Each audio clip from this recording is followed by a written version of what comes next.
هذا القرآن يوحدنا لطريق الخير يوجهنا الله تعالى أنزله ورسول الله معلمنا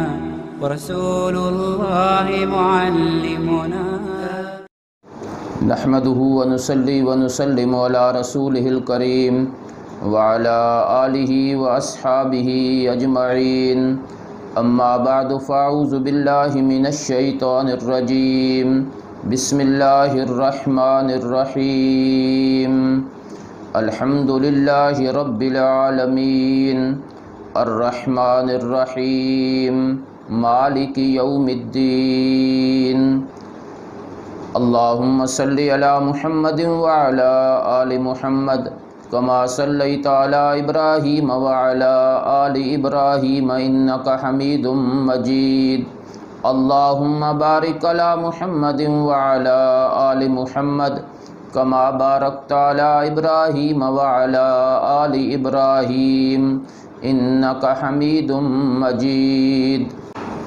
سورۃ الفاتحہ قرآن کی پہلی سورت ہے اور یہ پورے قرآن کے لیے ایک تمہید اور مقدمہ ہے۔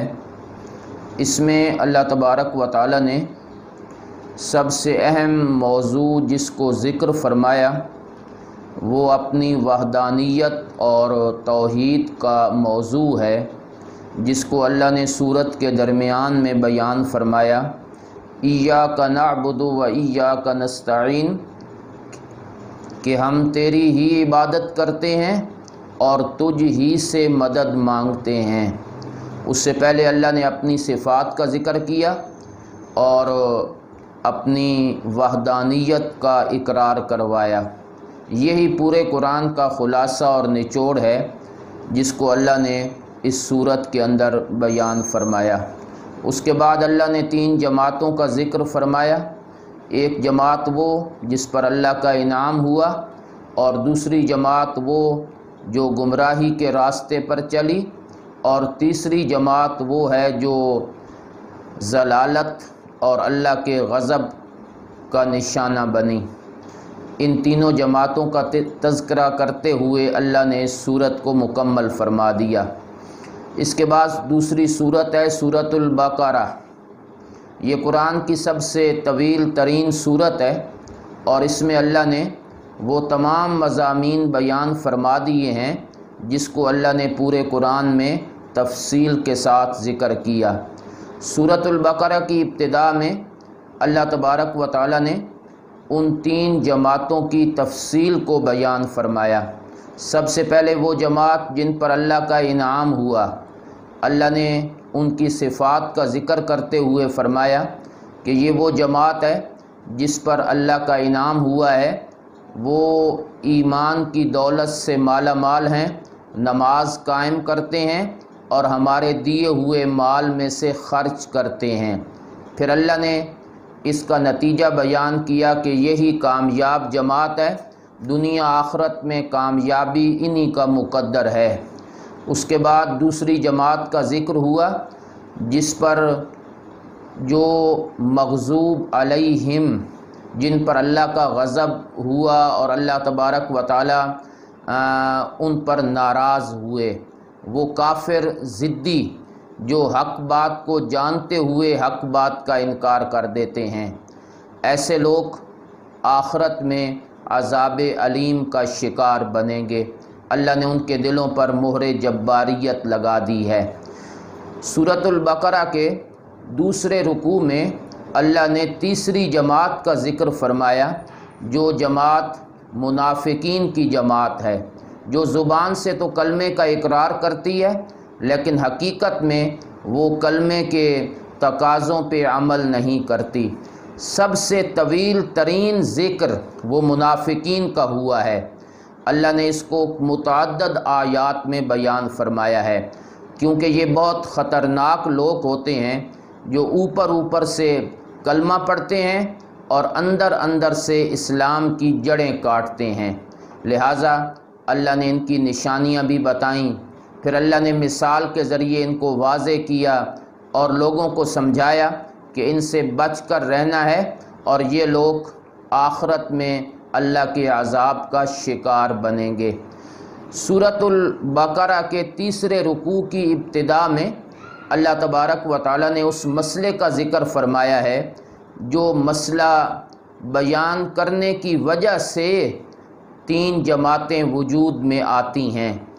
جو اس مسئلے کو مان لیتے ہیں وہ انعام یافتہ لوگ ہیں، اور جو اس کا انکار کرتے ہیں وہ کافر ہیں، اور جو دل میں انکار کرتے ہیں، زبان سے اقرار کرتے ہیں، وہ منافقین کی جماعت ہے۔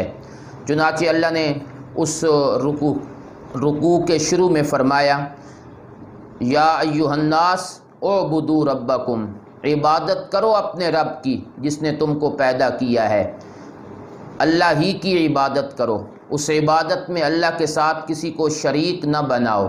پھر اللہ نے دلائل ذکر کیے کہ میں ہی کائنات کا خالق ہوں، زمین و آسمان میں نے بنایا ہے، تو لہٰذا جب خالق میں ہوں تو عبادت بھی میری ہی کرنی چاہیے، اور میرے سوا جن کی تم عبادت کرتے ہو ان کے اختیار میں کچھ بھی نہیں ہے۔ اس کے بعد آنے والی آیات میں اللہ تبارک و تعالیٰ نے ماننے والوں کو بشارت دی ہے، اور نہ ماننے والوں کو اللہ نے آخرت کے عذاب سے ڈرایا ہے۔ یہ تیسرے رکوع کا خلاصہ ہے جو میں نے آپ کے سامنے بیان کیا ہے۔ اس رکوع کے آخر میں اللہ تبارک و تعالیٰ نے پھر اس مسئلے کو دوبارہ دہرایا، کیف تکفرون باللہ وکنتم امواتا، تم کیسے اللہ کا شریک بناتے ہو جب کہ اللہ نے تم کو پیدا کیا، پھر تم کچھ بھی نہیں تھے، اللہ نے تمہیں وجود عطا کیا، پھر تمہیں مارے گا، پھر تمہیں قیامت میں زندہ کرے گا۔ جب یہ سارے اختیارات اس کے پاس ہیں تو پھر عبادت کے لائق بھی صرف اللہ تبارک و تعالیٰ کی ذات ہے۔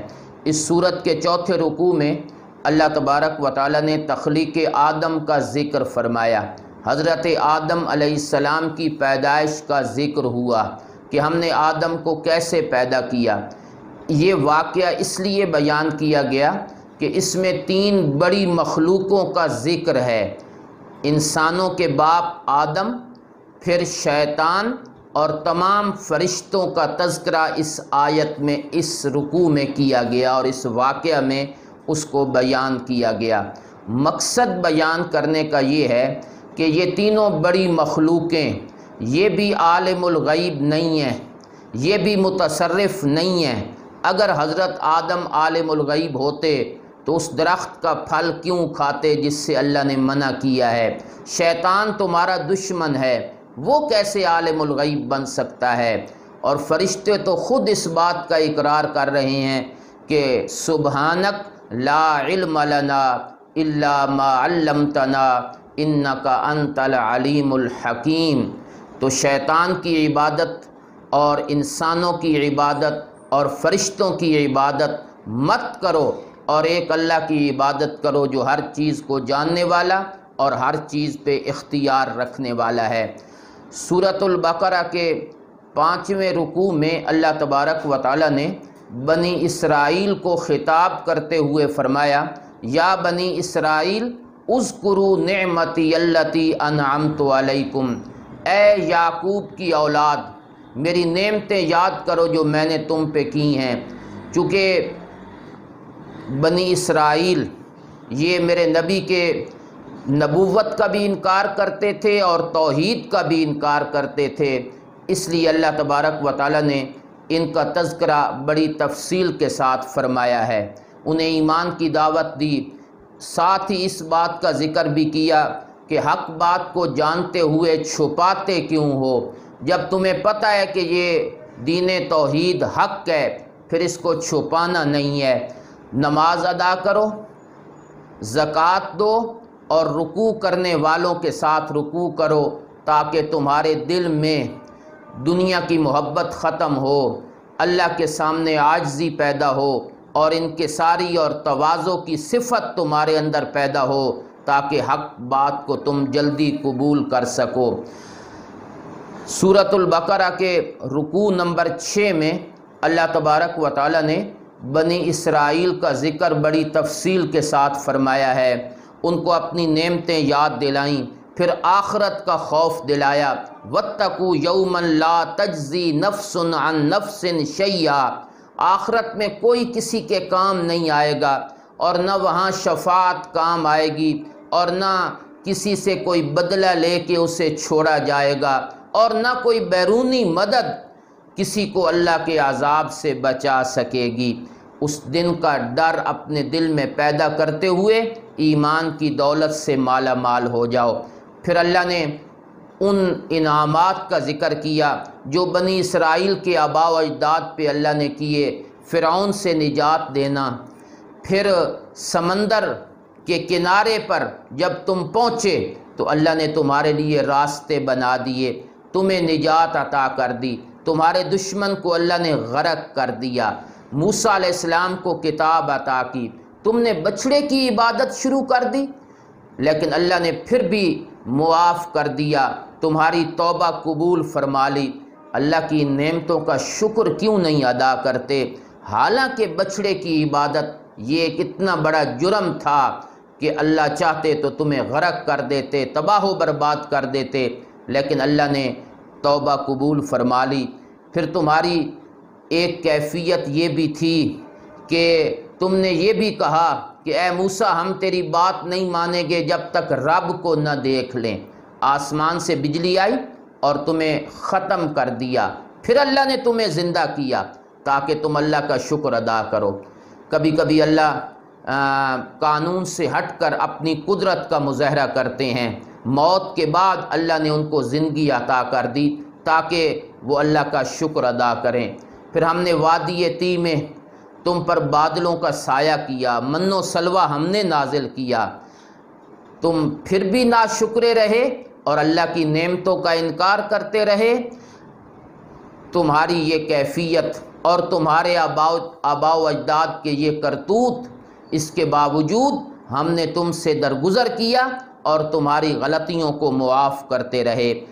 ایک موقع ایسا بھی آیا کہ تمہیں پانی کی ضرورت تھی، ہم نے پتھروں سے پانی نکالا، اس کو اللہ نے رکوع نمبر 7 میں ذکر فرمایا، پتھر سے پانی نکال کے ہم نے تمہارے لیے 12 چشمے جاری کر دیے، من و سلوہ اتارا آسمان سے، تم نے مطالبہ کیا کہ ہم زمین کی چیزیں کھانا چاہتے ہیں، ہم نے تمہیں زمین کی چیزیں عطا فرما دیں۔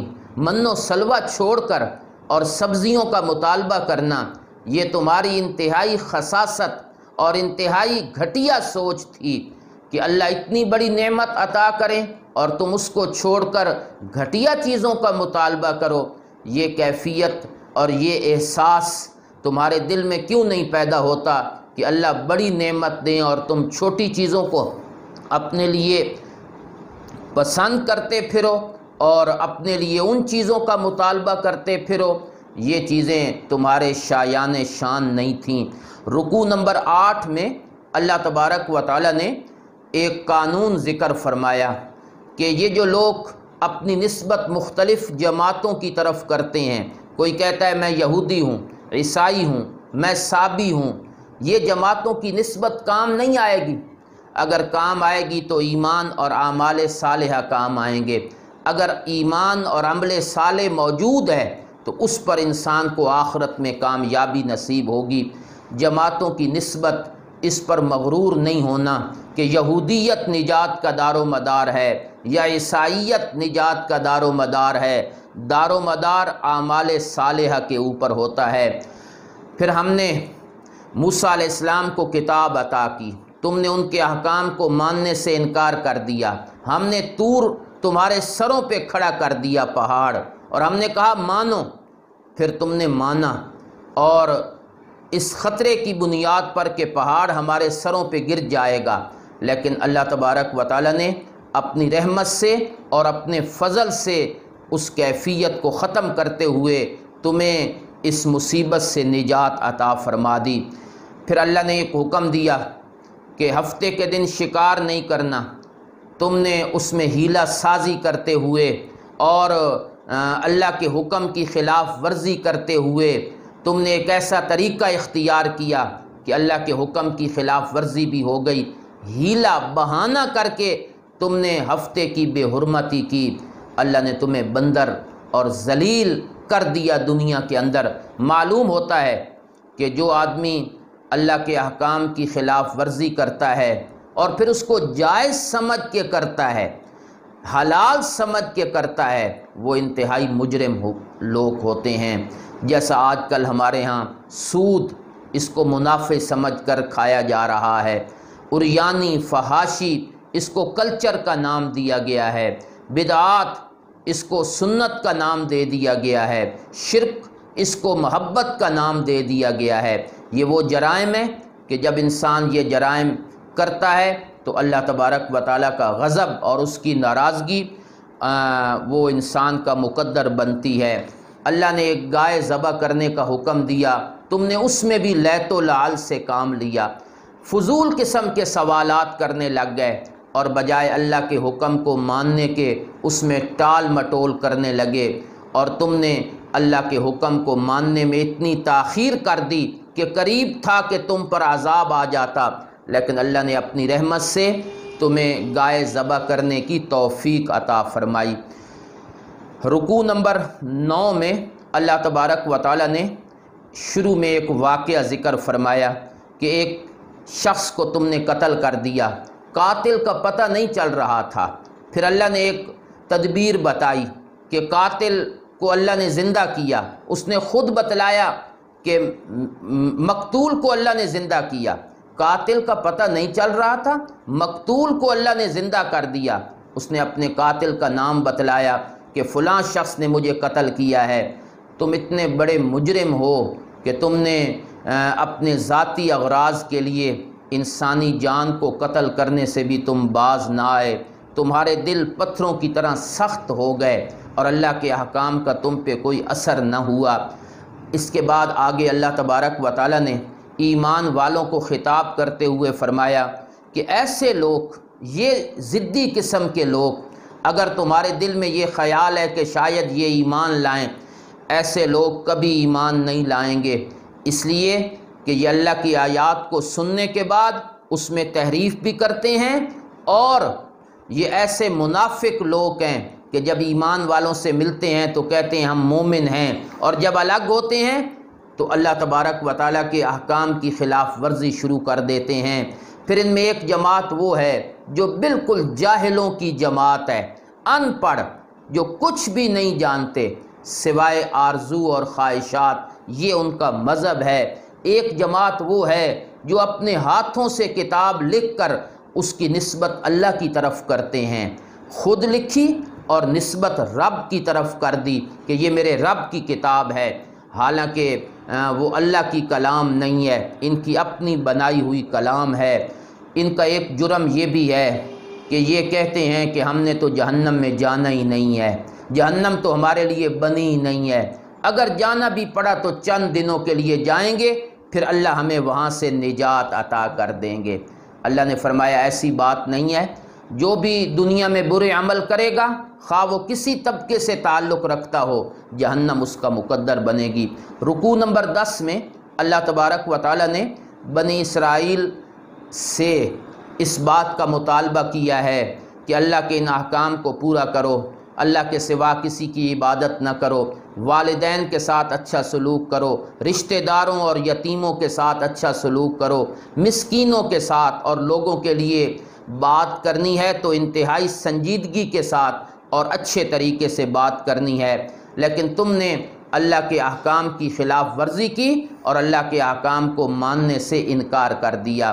ایسے لوگ دنیا اور آخرت میں اللہ کی عذاب کے مستحق بنیں گے۔ رکوع نمبر 11 میں اللہ تبارک و تعالیٰ نے پھر بنی اسرائیل کے تذکرے کو آگے بڑھاتے ہوئے فرمایا کہ ہم نے موسیٰ علیہ السلام کے بعد بڑے پیغمبر بھیجے، اور ہم نے حضرت عیسیٰ ابن مریم کو بڑے واضح دلائل عطا کیے، ہم نے جبریل امین کے ذریعے ان کی تائید کی، لیکن تمہارا رویہ یہ تھا کہ جب اللہ کے نبی کوئی ایسا پیغام لے کر آتے جس کو تمہارا دل تسلیم نہ کرتے تو تم اس کا انکار کر دیتے، اور اللہ کے نبیوں کی بات کو ماننے سے تم نے انکار کیا، اور اللہ کے نبیوں کی بات نہ مانی اور اللہ کے نبیوں کی مخالفت کی تم نے۔ ان چیزوں کا تذکرہ کرتے ہوئے آگے اللہ تبارک و تعالیٰ فرماتے ہیں کہ جب انہیں یہ کہا جائے کہ اس چیز پر ایمان لاؤ جو اللہ نے اپنے آخری پیغمبر پہ اتاری ہے، تو کہتے ہیں ہم تو اپنی کتاب پر ایمان لائیں گے اور اس کتاب کو ہم ماننے کے لیے تیار نہیں ہیں۔ اللہ فرماتے ہیں یہ بات غلط ہے، تمہارا اپنی کتاب پر بھی ایمان نہیں ہے۔ اگر ایمان ہوتا تو تم اللہ کے نبیوں کو قتل نہ کرتے، بچھڑے کی عبادت نہ کرتے۔ تورات پہ عمل تم نے کیسے کیا؟ ہم نے پہاڑ کو تمہارے سروں پہ مسلط کیا اور پھر تم نے کہا کہ ہم مانتے ہیں۔ اس ماننے کا کیا فائدہ؟ ماننا وہ ہوتا ہے جو دل سے مانا جائے، دل سے تسلیم کیا جائے۔ کہتے تھے کہ جنت میں صرف ہم جائیں گے۔ اللہ فرماتے ہیں اگر جنت تمہارے لیے ہے تو پھر موت کی تمنا کرو، موت کی خواہش کرو تاکہ جلدی جنت میں پہنچو۔ لیکن انہیں معلوم ہے کہ جنت ان کے لیے نہیں ہے، ان کو اپنے کرتوتوں کا علم ہے، یہ کبھی بھی تمنا نہیں کریں گے، کبھی بھی موت کی خواہش نہیں کریں گے کہ انہیں علم ہے کہ آخرت میں ان کے لیے عذاب تیار کیا گیا ہے۔ رکوع نمبر 12 میں اللہ تبارک و تعالیٰ نے یہودیوں کے ایک شبے کا جواب دیا۔ کہتے تھے کہ میرے نبی سے پوچھتے تھے کہ تم پہ کون سا فرشتہ وحی لاتا ہے؟ تو نبی علیہ السلام نے فرمایا جبریل امین۔ کہتے تھے کہ جبریل تو ہمارا دشمن ہے، اگر کوئی اور فرشتہ آتا تو ہم اس کی بات مانتے، اس کا پیغام ہم تسلیم کرتے۔ اللہ فرماتے ہیں جبریل اپنی مرضی سے نہیں آتے، اللہ کے حکم سے آتے ہیں، اور جبریل رب کا پیغام لے کے آتے ہیں۔ لہٰذا جبریل کی دشمنی یہ سارے فرشتوں کی دشمنی ہے اور اللہ کے رسولوں کی مخالفت ہے۔ بات مانو، تسلیم کرو اور اللہ تبارک و تعالیٰ کے احکامات پہ عمل کرو۔ انہوں نے کیا عمل کرنا ہے؟ انہوں نے اللہ کی کتاب کے مقابلے میں شیاطین کی باتوں کو اپنے لیے رہنما مانا۔ شیاطین جو جادو سکھلایا کرتے تھے اور جادو کی تعلیم دیا کرتے تھے، انہوں نے اس کو مانا، اور وہ جو بابل شہر میں لوگوں کی آزمائش کے لیے اللہ تبارک و تعالیٰ نے 2 فرشتوں کو بھیجا اور وہ فرشتے لوگوں کو بتلاتے تھے کہ یہ جادو ہے، یہ نبی کی تعلیمات ہیں، یہ بطور آزمائش کے ان کو بھیجا گیا۔ تم نے نبی کی تعلیمات کو بھلا دیا اور جادو پہ عمل کرنے لگ گئے، حالانکہ وہ فرشتے لوگوں کو کہتے تھے انما نحن فتنۃ فلا تکفر، ہم آزمائش کے طور پہ آئے ہیں۔ تم نے جادو پہ عمل نہیں کرنا کہ جادو پر عمل کرنے والا انسان وہ دائرہ اسلام سے خارج ہو جاتا ہے، لیکن تم نے اس جادو کی اتباع کی اور اللہ کے احکام کو تم نے چھوڑ دیا۔